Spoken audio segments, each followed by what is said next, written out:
দশম শ্রেণীর প্রিয় শিক্ষার্থী S Haldar sir YouTube channel থেকে তোমাদের সবাইকে স্বাগতম। আজকে তোমাদের আরেকটি নতুন ভিডিও নিয়ে হাজির হয়েছি। আজকের ভিডিও হচ্ছে তোমার আয়তঘন অধ্যায় 4। হ্যাঁ, তোমরা যারা এখন বর্তমানে ক্লাস 10-এ এবং 2026-এ তোমরা মাধ্যমিক পরীক্ষা দেবে তাদের জন্য এই ভিডিওটি। আমি এই ভিডিওতে টোটাল 1 থেকে 10 পর্যন্ত সকল প্রশ্ন উত্তরের গাণিতিক বিশ্লেষণ সহ আলোচনা করব এবং এই অধ্যায়ের সকল গাণিতিক সূত্র তোমাদের ক্লিয়ার করে দেবো। কাজে তোমরা যারা এখনও আমার এই চ্যানেলটাকে সাবস্ক্রাইব করোনি তারা এখন এই চ্যানেলটিকে সাবস্ক্রাইব করে বেল আইকনটি প্রেস করে দাও। এই অধ্যায় প্রথমেই তোমাদের দেখাচ্ছি এই অধ্যায়ের প্রয়োজনীয় সূত্র। এখানে টোটাল 60টি সূত্র আছে। এই 60টি সূত্রের মধ্য থেকেই তোমাদের এই অধ্যায়ের সমস্ত অঙ্ক আসবে। তো প্রথম 1 নম্বর সূত্র, সমকোণী ত্রিভুজের চৌপলের সমগ্র তলের ক্ষেত্রফল সমান 6টি তলের ক্ষেত্রফলের মোট সমষ্টি 2 গুণ দৈর্ঘ্য যোগ প্রস্থ সমান দৈর্ঘ্য যোগ উচ্চতা সমান প্রস্থ যোগ উচ্চতা, এভাবে করে তোমার টোটাল সূত্রটি। এরপর 2 নম্বরের সূত্র, ঘনকের সমগ্র তলের ক্ষেত্রফল। ঘনক হচ্ছে প্রতিটি বাহু যার সমান, তো একটা বাহু যদি এ হয় তাহলে তার সমগ্র তলের ক্ষেত্রফল হচ্ছে 6a²। এবার ঘরের 4 দেয়ালের ক্ষেত্রফল, হ্যাঁ ঘরের 4 দেয়ালের ক্ষেত্রফল 2 ইন্টু দৈর্ঘ্য যোগ প্রস্থ গুণ উচ্চতা, অর্থাৎ ভূমির পরিসীমা ইন্টু উচ্চতা। এরপর আয়তঘনের কর্ণের দৈর্ঘ্য হচ্ছে √, দৈর্ঘ্য স্কোয়ার প্লাস প্রস্থ স্কোয়ার প্লাস উচ্চতা স্কোয়ার। এবার 5 নম্বরের সূত্র, ঘনকের কর্ণের দৈর্ঘ্য হচ্ছে √3 ইন্টু বাহুর দৈর্ঘ্য। তারপর আয়তঘনের আয়তন হচ্ছে দৈর্ঘ্য গুণ প্রস্থ গুণ উচ্চতা, অর্থাৎ ভূমির ক্ষেত্রফল ইন্টু উচ্চতা। এবং 7 নম্বরের সূত্র, ঘনকের আয়তন হচ্ছে একটি বাহুর দৈর্ঘ্যে এর কিউব। এই হচ্ছে তোমার 60টি সূত্র। এই 60টি সূত্রের মধ্য থেকে তোমাদের এই চ্যাপ্টারের যত রকমের অঙ্ক আছে, ঠিক আছে।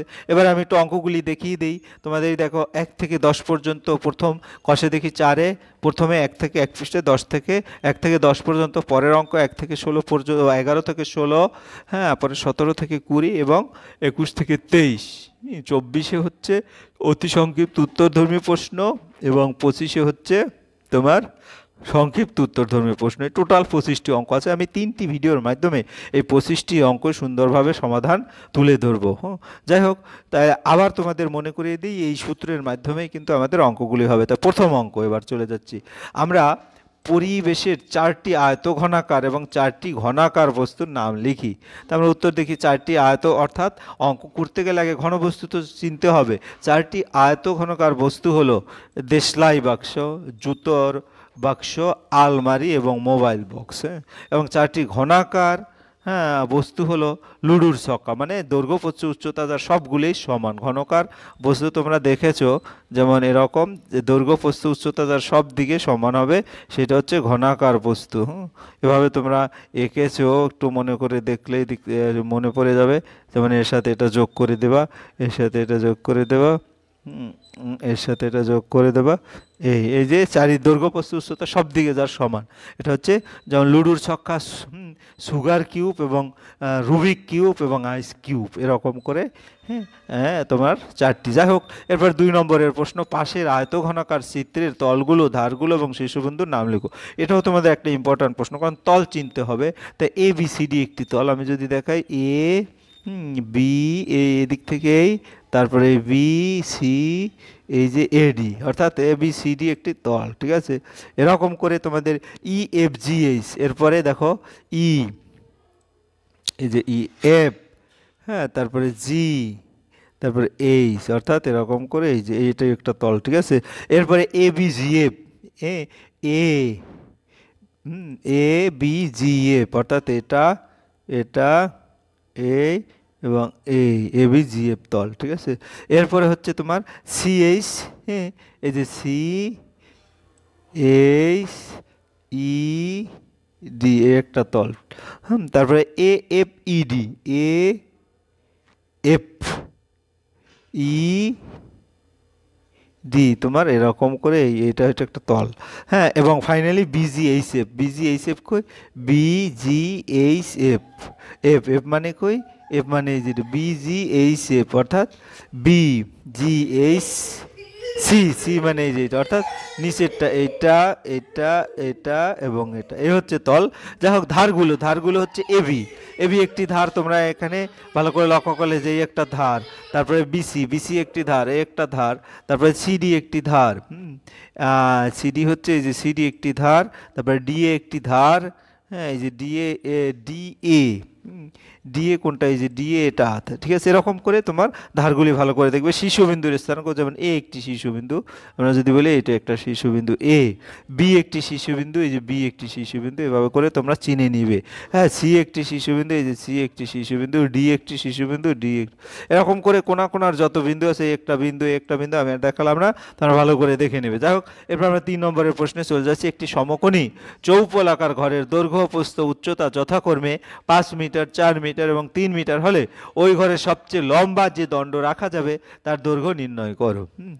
ওই ঘরের সবচেয়ে লম্বা যে দণ্ড রাখা যাবে তার তা ঘরের কর্ণের দৈর্ঘ্যের সমান হবে। কাজে আমাদের কর্ণর সূত্র জানতে হবে। তাহলে আমি কি দেওয়া আছে, তারপরে আমরা সূত্রে যাই। সমকোণী চৌপলাকার ঘরের দৈর্ঘ্য, প্রস্থ, উচ্চতা যথাক্রমে 5 মিটার, ধরি দৈর্ঘ্য এল সমান 5 মিটার, প্রস্থ বি সমান 4 মিটার এবং এস সমান 3 মিটার। তাহলে কর্ণের দৈর্ঘ্য সূত্র কি, তোমরা 4 নম্বরের সূত্রটা পড়েছো।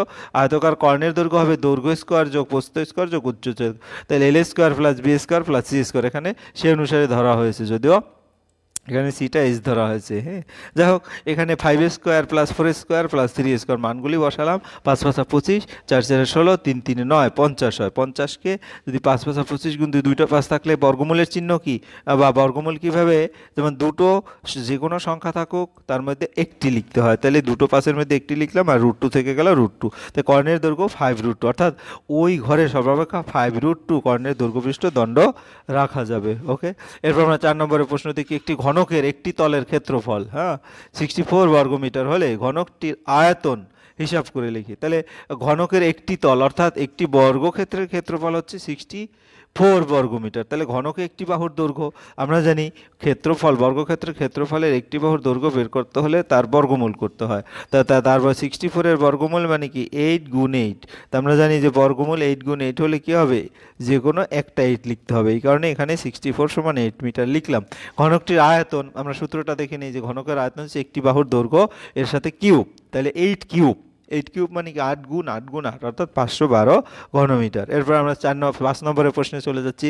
আমাদের বকুলতলা গ্রামে 2 মিটার চওড়া, 8 ডেসিমিটার গভীর একটি খাল কাটা হয়েছে। যদি মোট 240 ঘনমিটার মাটি কাটা হয়ে থাকে তবে খালটি কত লম্বা হিসাব করে লিখি। তাহলে এখানে খালের দৈর্ঘ্য 2 মিটার, প্রস্থ হচ্ছে 8 ডেসিমিটার, ডেসিমিটারকে মিটারে নিতে গেলে 10 দিয়ে ভাগ করতে হয়, 10 দিয়ে ভাগ করলে 0.8 মিটার হয়। ধরি খালটি x মিটার লম্বা, তাহলে খালটির আয়তন কি, দৈর্ঘ্য গুণ প্রস্থ গুণ উচ্চতা। এই দেখো, আয়তঘনের আয়তন হচ্ছে দৈর্ঘ্য গুণ প্রস্থ গুণ উচ্চতা। তাহলে দৈর্ঘ্য এটা, প্রস্থ এটা, উচ্চতা x ধরেছি ঘনমিটার। শর্ত অনুসারে এইটা সমান 240 বা x সমান, এটা এই 2 এবং 0.8 নিচে চলে যাবে, কাটাকাটি করলে উত্তর আসে কত, 150 মিটার। অর্থাৎ খালটির দৈর্ঘ্য হবে 150 মিটার। আশা করি বুঝতে পেরেছো। এরপর আমরা চলে যাচ্ছি 6 নম্বরের প্রশ্নে। একটি ঘনকের কর্ণের দৈর্ঘ্য 4√3 সেন্টিমিটার হলে ঘনকটির সমগ্র তলের ক্ষেত্রফল হিসাব করি। তো যেহেতু ঘনক বলেছে, ধরি ঘনকটির প্রতিটি বাহুর দৈর্ঘ্য এ সেন্টিমিটার, ঘনকের কর্ণের দৈর্ঘ্য, তো দেখো ঘনকের কর্ণের দৈর্ঘ্যের যে সূত্রটা √3 ইন্টু বাহুর দৈর্ঘ্য। তাহলে এই যে √3 ইন্টু এ, অর্থাৎ এই হচ্ছে এখানে বাহুর দৈর্ঘ্য। কাজেই প্রশ্ন অনুসারে a√3 সমান 4√3, √3 চলে যায়, এ সমান হচ্ছে 4। সুতরাং ঘনকের প্রতিটি বাহুর দৈর্ঘ্য হচ্ছে 4 সেন্টিমিটার। তাহলে সমগ্র তলের ক্ষেত্রফল হবে কি, আমরা ইতিমধ্যে ঘনকের সমগ্র তলের ক্ষেত্রফল দেখেছি 6 a ইন্টু বাহু এ স্কোয়ার, অর্থাৎ 6a স্কোয়ার বর্গমিটার। তাহলে এ হচ্ছে এখানে 4, তাহলে 4 4 16, 4 16 96 বর্গ সেন্টিমিটার। উত্তর হবে 96 বর্গ সেন্টিমিটার। এরপরে আমরা চলে যাব 7 নম্বরে। একটি ঘনকের ধারগুলোর দৈর্ঘ্য এর সমষ্টি 60 সেন্টিমিটার হলে ঘনকটি ক্ষেত্রফল হিসাব করলি। ঘনকের ধার সংখ্যা হচ্ছে 12টি। ধরি ঘনকের একটি বাহুর দৈর্ঘ্য a সেন্টিমিটার, তাহলে 12a সমান 60, এ সমান হচ্ছে 5 12 60, অর্থাৎ 5 ঘনকটির ঘনফল। ঘনফলের সূত্র কি? ঘনকের আয়তন একটি বাহুর দৈর্ঘ্যের কিউব। তাহলে 5 কিউব করলে 5 গুণ 5 গুণ 5 125 ঘন সেন্টিমিটার। এরপরে আমরা চলে যাচ্ছি 8 নম্বরের প্রশ্ন। যদি একটি ঘনকের 6টি পৃষ্ঠতলের ক্ষেত্রফলের সমষ্টি 216 বর্গ সেন্টিমিটার হয়, তবে ঘনকটির আয়তন হিসাব করি। ধরি ঘনকটির বাহুর দৈর্ঘ্য সেন্টিমিটার, তাহলে সুতরাং 6টি পৃষ্ঠতলের সমষ্টি হবে 6a স্কোয়ার। তাই প্রশ্ন মতে 6a স্কোয়ার হচ্ছে কি তোমার 216, তা সেখান থেকে এটা বের করবো। এ হচ্ছে কত? এটাকে বর্গমূল 36কে বর্গমূল করলে 6 হয়, অর্থাৎ ঘনকটির আয়তন হচ্ছে এ কিউব। কারণ ঘনকের আয়তন জানি একটি বাহুর দৈর্ঘ্যের কিউব। তাহলে এ কিউব, এ কিউব মানে 6 ইন্টু 6 ইন্টু 6, 3 বার 6 করলে হয় 216 ঘন সেন্টিমিটার। 8 গেল। এরপর 9, একটি সমকোণী চৌপলের আয়তন 432 ঘন সেন্টিমিটার, তাকে সমান আয়তন বিশিষ্ট দুটি ঘনকে পরিণত করলে প্রতিটি ঘনকের প্রত্যেক ধারের দৈর্ঘ্য কত হবে হিসাব করে লিখি। একটি সমকোণী চৌপলকে দুটি সমান আয়তন বিশিষ্ট ঘনকে বিভক্ত করা হয়েছে। হ্যাঁ, প্রতিটি ঘনকের আয়তন তাহলে 432 ভাগ 2, যেহেতু দুটো ভাগে ভাগ করা হয়েছে 216 ঘন সেন্টিমিটার। ধরি প্রতিটি ঘনকের প্রতিটি বাহুর দৈর্ঘ্য সেন্টিমিটার, তাহলে ঘনকের আয়তনের সূত্র কি? একটি বাহুর দৈর্ঘ্য ইন্টু কিউব মানে দৈর্ঘ্যের কিউব, তাহলে এ কিউব ঘন সেন্টিমিটার। তাই কিউব হচ্ছে 216, এ হচ্ছে তাহলে কি হবে 6 গুণ 6 গুণ 6 করলেই এ আসে, অর্থাৎ এ হবে 6। তাই ঘনকের প্রতিটি ধারের দৈর্ঘ্য হবে 6 সেন্টিমিটার। এরপর আমরা দেখি 10 নম্বরের প্রশ্ন। একটি ঘনকের প্রতিটি বাহুকে 50% কমানো হলো, মূল ঘনক এবং পরিবর্তিত ঘনকের ঘনফলের অনুপাত কি হবে হিসাব করি। ধরি ঘনকের প্রতিটি বাহুর দৈর্ঘ্য এ একক, তাহলে ঘনকের ঘনফল হবে কত? এ কিউব। তো প্রতিটি বাহুর দৈর্ঘ্য 50% কমানো হলো, অর্থাৎ পরিবর্তিত ঘনকের বাহুর দৈর্ঘ্য হবে এ বিয়োগ এ ইন্টু 50%, ভাঙালে হয় 50/100, অর্থাৎ a/2। a/2 মানে a/2 হবে তার কমানোর ফলে যে বাহু। তো পরিবর্তিত ঘনকের ঘনফল হবে কি? এ কিউব মানে বাহুর, এই যে তোমার বাহুর কিউব। তাহলে a/2 হোল কিউব মানে a কিউব বাই 8। তাই সুতরাং মূল ঘনক এবং পরিবর্তিত ঘনকের ঘনফলের অনুপাত হবে a কিউব অনুপাত a কিউব বাই 8। তাহলে a কিউব চলে গেল, তাহলে 1। এটা যদি আমি আবার একটা সমান সমান দিই, 1 অনুপাত 1/8। এখন উভয় পক্ষকে 8 দ্বারা গুণ করলে হবে 8 অনুপাত 1, সেই অনুপাতটা এখানে আছে। অর্থাৎ মূল ঘনক ও পরিবর্তিত ঘনকের আয়তনের অনুপাত হবে 8:1। এই হচ্ছে তোমার 1 থেকে 10 নম্বরের প্রশ্ন। আশা করি তোমরা ভালো মনোযোগ সহকারে যদি ভিডিওটি দেখো সম্পূর্ণ বুঝতে পারবে। তবে তো পরবর্তী লাস্টে আবারও বলবো, তোমরা যারা আমার চ্যানেলটাকে সাবস্ক্রাইব করো নি এখনই চ্যানেলটাকে সাবস্ক্রাইব করে বেল আইকনটি প্রেস করে দাও, যাতে এরকম কোনো ভিডিও যাতে তোমাদের মিস না হয়। ভিডিওটি দেখার জন্য অসংখ্য ধন্যবাদ। আর ভিডিওটি ভালো লাগলে লাইক কমেন্ট শেয়ার করতে ভুলো না। আজ এই পর্যন্ত, সবাই ভালো থাকো।